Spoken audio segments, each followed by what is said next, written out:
یہ ایسا نہیں ہے کہ یہ کہیں کوئی اس سے بڑا چیلنج، اس سے بڑا حملہ اور اس سے بڑا کوئی دوسرا سانحہ یا واقعہ ہمارے لیے کم سے کم تو مسلمانوں کے لیے نہیں ہو سکتا ہے، اور یہ بہت بڑا حملہ ہے مسلمانوں پر. اور یہ بتانا ہے مسلمانوں کو کہ ایک ٹیسٹ کیس لینا ہے، ایک ٹیسٹ لینا ہے امریکہ نے کہ ہم نے، میں اس موضوع سے ہٹ کے ایک دو جملہ عرض کروں گا کہ جہاں پاکستان میں ہم نے ریمنڈ ڈیوس کو پراسرار طور پر اور پروقار طور پہ پروٹوکول کے ساتھ ہم نے انہیں رہا کیا، وہ قومی مجرم تھا. اس کے جواب میں اگلے دن ہمیں 80 بے گناہ پاکستانیوں کی لاشیں جو ہیں وہ ڈرون حملے کے اس میں ملی تحفے کے طور پہ، کہ یہ ہمارے لیے ایک امریکہ کا نے ہمیں ایک تحفہ دیا ہے اور حملہ کیا ہے. وہاں یہ امت مسلمہ پہ حملہ ہے اور امت مسلمہ کی غیرت کو للکارا گیا ہے. اب قرآن پاک کی میں، میرے بھائی، میرے ساتھ جو دوسرے آپ بھائیوں کے علاوہ جو ہم اس وقت مختلف مذاہب سے بھی تعلق رکھنے والے لوگ بیٹھے ہیں، جہاں قرآن پاک کی بے حرمتی کا واقعہ ہے، تو اس وقت آپ دیکھیں گے کہ ہم سے کہیں زیادہ یہ لوگ بھی اس کی مذمت کریں گے، مخالفت کریں گے. اس لیے تو یہ ہے کہ قرآن پاک جو ہے وہ ایک طبقہ کے لیے نہیں ہے، یہ پوری انسانیت کے لیے ہے.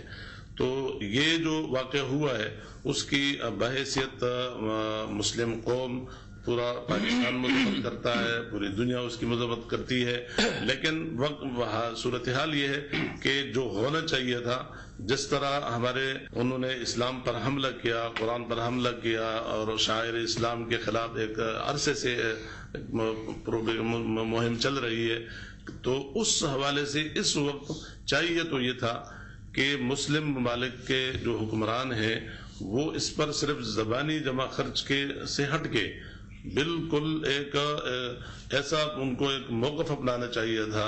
امریکہ کو باقاعدہ اس سے یہ جرأت کرنی چاہیے تھی، کسی ایک ملک کو تو یہ جرأت کرنی چاہیے تھی کہ میں سفیر کو واپس بھیج دوں. کسی ایک اسلامی ملک کو، اگر سب نہیں کر سکتے ہیں، غلام ہیں ہم، تو کوئی ایک اس دنیا میں پیدا ہو گیا ہوتا اور کسی ایک اسلامی ملک کے سربراہ نے یہ جرأت کا مظاہرہ کر دیا ہوتا کہ ہم اپنے ملک سے امریکی سفیر کو اس لیے ناپسندیدہ شخص قرار دے کر بھیجتے ہیں کہ امریکہ میں قرآن پاک کی بے حرمتی کا یہ واقعہ رونما کیا گیا اور یہ ایک منصوبے کے تحت ہوا ہے. اب آپ دیکھیں کہ ایک جانب امریکہ جو ہے وہ پاکستان پر حملہ آور ہے، مسلمانوں پر حملہ آور ہے. ہماری قوم اس وقت جو ہے، ہم جہاں جو کچھ ہمارے ساتھ ہو رہا ہے اس میں اس کا 99% حصہ جو ہے وہ امریکی منصوبہ بندی کا ہے. دوسری طرف آپ پورے اسلامی ممالک کو دیکھیں، افغانستان کو دیکھیں، عراق کو دیکھیں، اسی طریقے سے اس وقت جو کچھ ہو رہا ہے وہ عرب ممالک کے ذخائر پہ قبضہ کرنے کے لیے، لیبیا پہ جو کچھ چڑھائی کی گئی ہے، جو جارحیت کی گئی ہے، یعنی یہ تاریخ کا بدترین ظلم ہے. اس سے زیادہ ہمیں، یعنی وہ ہر طرف سے ہمیں ڈس رہا ہے، ہمیں دیکھ رہا ہے کہ مسلمان جو ہیں وہ کس اس پہ ان کے لیے کون سا ایسا ایجیکشن ہونا چاہیے کہ جس سے وہ حرکت میں آئے. اور یہ آخری حملہ ہے، یعنی اور ان تمام چیزوں کو ایک طرف کر کے تمام اسلامی ممالک پہ حملہ آور ہونا، جارحیت کا ارتکاب کرنا، ہمارے ملک پہ ڈرون حملے ہونا، پھر ان سب سے بڑھ کر جو آخری حملہ ہے وہ اس نے امت مسلمہ کو چیلنج کیا ہے قرآن پاک پہ کی بے حرمتی کا ارتکاب. ناظرین، قاری صاحب یہ بات اسٹیبلش کرنا چاہ رہے ہیں کہ قرآن کریم پر حملہ ایک گہری سازش کا نتیجہ ہے، لیکن ناظرین فیصلہ یقیناً آپ کو کرنا ہے. یہ ایک پوائنٹ آف ویو ہے، اور پوائنٹ آف ویو کے اندر یہ بھی ہے کہ وائٹ ہاؤس نے اس کیس کو کنڈیم کیا ہے، پریزیڈنٹ اوباما نے اس واقعے کو، ہیلری کلنٹن نے سیکرٹری آف اسٹیٹ نے کنڈیم کیا ہے، اس واقعے کو دنیا کے تمام رہنماؤں نے کنڈیم کیا، اور میں ابھی آپ کو لسٹ بھی بتاؤں گا کہ کون کون سے رہنماؤں نے کہاں کہاں اس سلسلے میں اسٹیٹمنٹ دیا ہے. دوسری چیز یہ ہے کہ یہ واقعہ ایک ایسے چرچ سے بلانگ کرتا ہے جو کہ گینزویل کا چرچ ہے، اور یہ نان ڈینومینیشنل کرسچن چرچ ہے. This is very important, Nazreen. Non-denominational is something which do not belong to any denomination. It do not belong in Muslim culture. It do not belong to Shiite school of thought, or it do not belong to Deobandi school of thought, or it do not belong to Barelvi school of thought. It has no belonging at all. It is just one man's own opinion, and he has a following of 50 people. صرف 50 لوگوں کی following ہے, اور جو لوگ burn کرنے آئے ان میں اتنی ہمت نہیں تھی, صرف 30 لوگ آئے, اس کے 50 لوگ بھی چرچ کے نہیں آ سکے. اس کے بعد گینزویل کے خود میئر نے اسٹیٹمنٹ دیا, اور بڑا سخت اسٹیٹمنٹ دیا, اور اس سے پہلے اس چیز کو روکنے کی کوشش کی گئی. ہمیں تھوڑے سے کھلے دل سے چیزوں کو دیکھنا پڑے گا, اور کھلی نظروں سے دیکھنا پڑے گا. مجھے ایک فرق ضرور نظر آیا کہ جس وقت میں نے بیپٹسٹ کنونشن کو ایڈریس کیا اور نبی کریم صلی اللہ علیہ وسلم کی حیات طیبہ پہ ذکر کیا,